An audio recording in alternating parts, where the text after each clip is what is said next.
Hey guys, I am kind of feeling better. I am thinking that this was more allergy related than anything else. I took a Benadryl, and normally that knocks me out for like 14 hours, but I took it at night, figuring, okay, I've probably got about half an hour before this thing knocks me out. Let me see what I can read of this book so far. And then I'll go to sleep, get knocked out, and read more of it, after I wake up. Well, I read, I want to say, probably this much of it before I fell asleep, because for some reason the Benadryl did not send me into a Benadryl-induced coma like it normally does. I don't know. I really don't. I'm kind of afraid to take one now because I feel like if I do, it's going to knock me out for like the next 6 hours, and then I'm not going to be able to get to sleep at night. But anyway, let me talk about Strange Unearthly Things, the latest novel from Kelly Creagh, who has also written the young adult Nevermore trilogy that is heavily influenced by Edgar Allan Poe's life and his stories and such, and Phantom Heart, which is the modern day young adult retelling of Phantom of the Opera. Sorry. Anyway, Strange Unearthly Things came out on August 22nd of this year, 2023, and I got it. Let me see. I got it on release day. It actually came while I was in Texas because, um, you know, that's just how the dates fell. But anyway, so it is a modern day paranormal retelling of Jane Eyre. And unfortunately, I have not actually read the original Jane Eyre by Charlotte Bronte. It's on my list. I have it on one of my shelves up there, along with Frankenstein, Dracula, Jekyll and Hyde. The different classics like that. Jekyll and Hyde, I actually have read.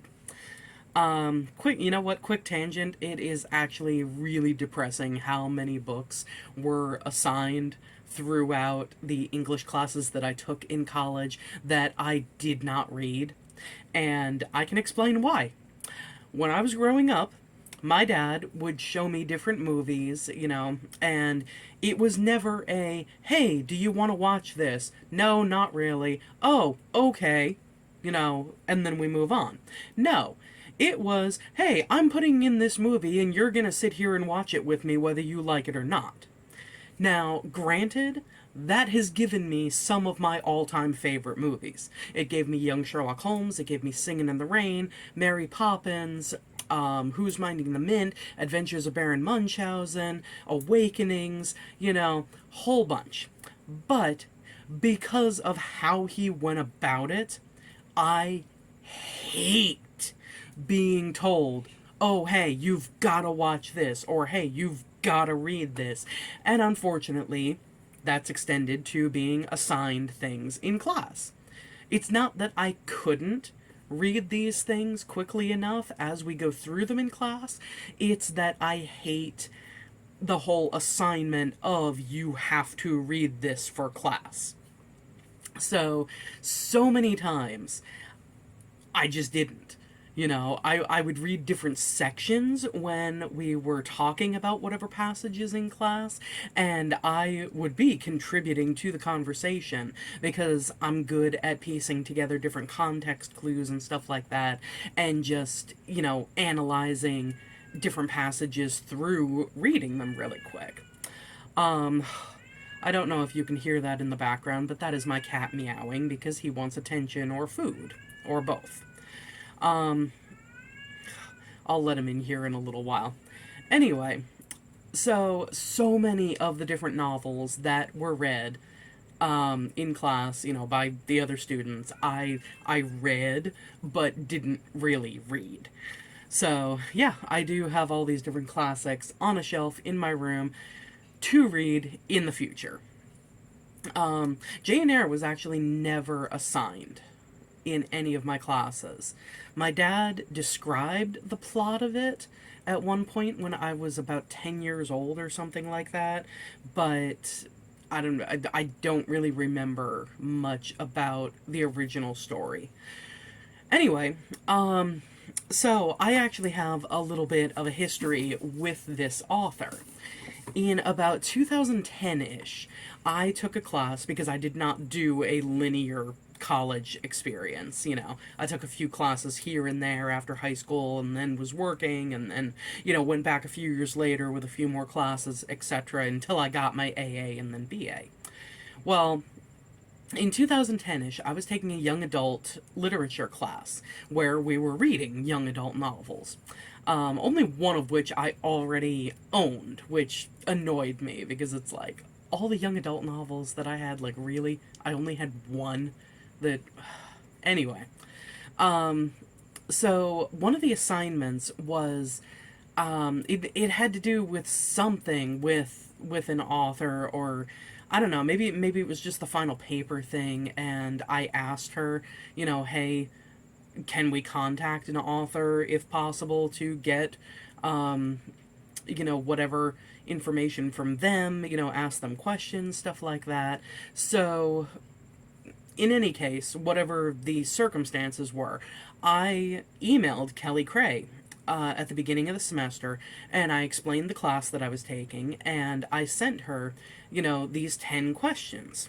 Some of them were about Nevermore, some of them were about Phantom, because I saw on her website that she loves the story of Phantom of the Opera, and so do I.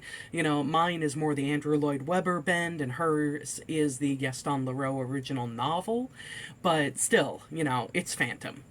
So I asked her these 10 questions, and she answered me. She wrote back, she answered these questions, she said how flattering it was that I was reaching out, to her for this.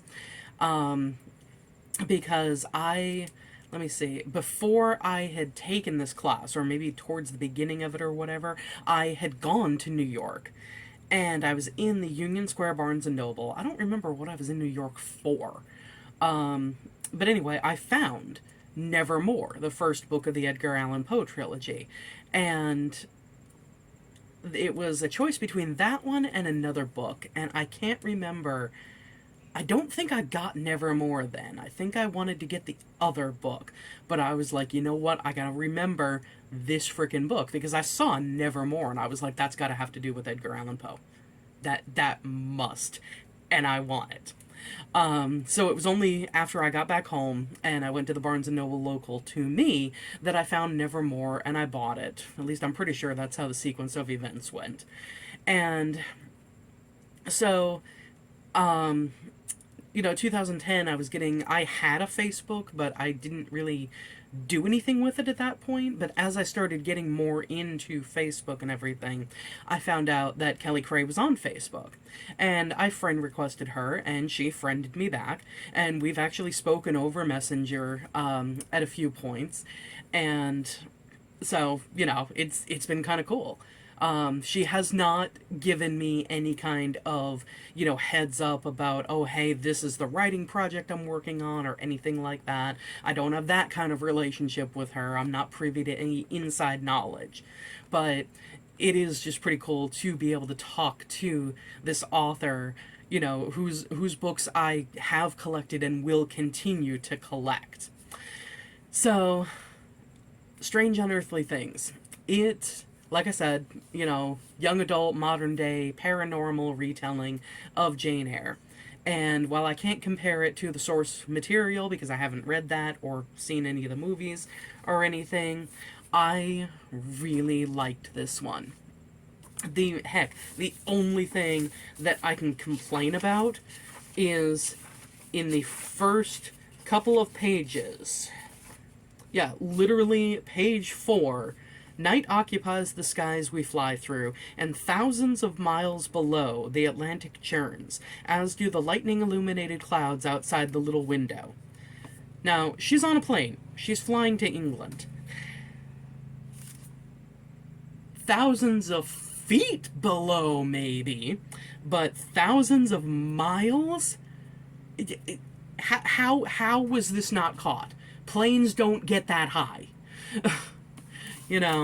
But that is really the only thing that I have to complain about. Like, how was that not caught by anybody? Because writing the draft is a solo endeavor, but once you're getting to the point where you're being published, you have a bunch of different people looking over these things for line editing and plot points and all that kind of stuff. So it's like, how? How was that not caught? But anyway, small thing that bothers me. I loved the story in this. I found it intriguing. There were things that I wish had been explained more. There were definitely things in it that I don't want to say because it's getting into spoiler territory, and this book still is relatively very new. But I feel that different things could have been explained a bit more, but were left ambiguous purposely.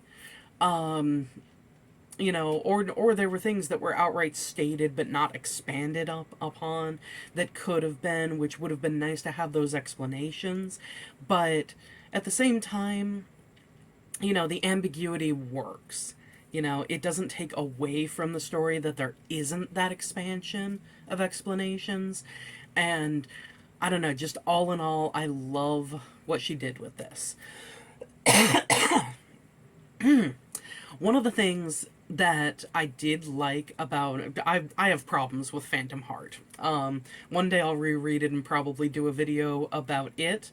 But one of the things that I have no complaints about with Phantom Heart is the atmosphere that she manages to achieve with the way that she writes. And this one, that was both there and not. It is taking a very modern, today main character and putting her into this situation that feels old-fashioned and everything. And that was achieved really well. That feeling of a modern-day person almost entering this kind of time capsule in the area that she's in. But I would have liked it if it was a little bit more atmospheric. If it felt a little bit more gothic and creepy and, stuff like that. But again, those are my little nitpicks about this one. I really have nothing negative to say about this. I loved reading it. I literally read it inside 24 hours. So yeah, I really recommend this book. I recommend her other ones. You might like Phantom Heart a lot more than I do. I definitely recommend the Nevermore trilogy. I loved reading those three.